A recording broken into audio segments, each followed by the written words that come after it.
আমার বরটাকে আমি কখন থেকে বলছি চান করার জন্য, কিন্তু উনি আমার জন্য কি সুন্দর একটা জিনিস বানিয়ে দিয়েছে। এই দেখো, ডাবু খুন্তি রাখার আমার জায়গা নেই। Thank you.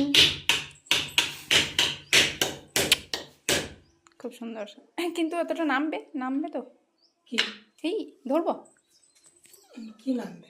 ধরি এত সুন্দর পিজা তো আমি দেখেই নাই কখনো। এটা কার জন্য গো? কি সুন্দর লাগছে, খেয়ালই করি নাই, সত্যি বলছি একবারও খেয়াল করি নাই। এটা কি জন্য করলে বলো তুমি? থ্যাংক ইউ শোনো আমার কিউট পিরে।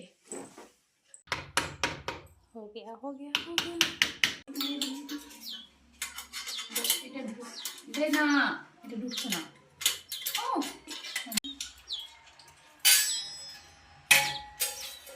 আর যা, থ্যাংক ইউ